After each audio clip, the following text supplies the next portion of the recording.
Irreconcilable differences. We hear about them all the time.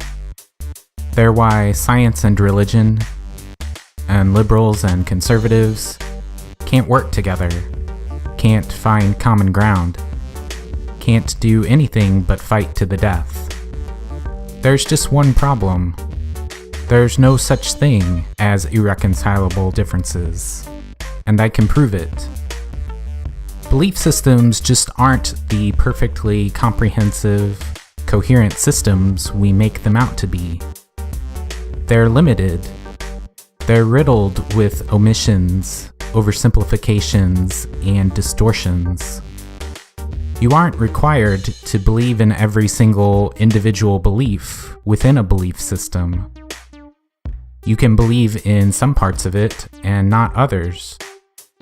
In fact, that's pretty much what you have to do, since belief systems are so full of ambiguities, conflicts, and flat-out contradictions. You may say you're a liberal, or a Christian, or an adherent of this or that belief system, but what do you really mean when you say that? In practice, do you really believe everything within that belief system?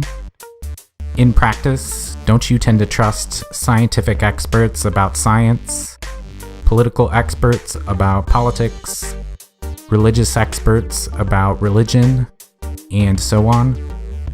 In practice, don't you take all the beliefs and claims you're exposed to, sort out which ones you believe and which ones you don't, and cobble them together into your own personal belief system? Ideologues and diehard believers will try to shame you if you don't believe everything they say. They'll say you're being inconsistent, you're engaging in cognitive dissonance, you're being too prideful and arrogant. But the inconsistency isn't with you. It's in these limited, imperfect belief systems. We cobble together our own personal belief systems because it flat out works better. We know there are things our sciences, philosophies, political ideologies, and religions can't explain.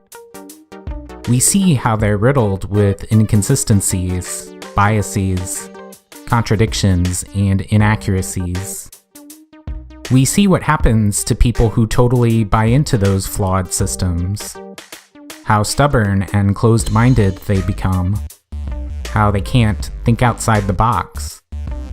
The truth is, it's the easiest thing in the world to reconcile these supposedly irreconcilable differences.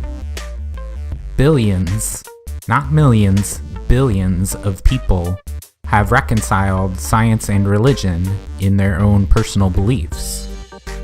They believe in the vast majority of what science has uncovered, and they believe in the vast majority of what a religion preaches, without contradiction. How can anyone say with a straight face that these differences are irreconcilable when billions of people have done it? The same thing happens with politics. So many people cobble together liberal and conservative positions to form their own personal beliefs, instead of just believing everything on one side. The truth is, what's irreconcilable isn't the beliefs themselves. It's the people and the institutions clamoring for power, money, and authority. They use their ideas to fight over those scarce resources, and they project that zero-sum mentality onto our belief systems. So don't let anybody shame you for refusing to stick completely to the party line. Just because our belief systems aren't totally comprehensive and perfect doesn't mean they can't be good, useful, and valuable. But it's these imperfections that create the illusion of irreconcilable differences, when in fact, there aren't any.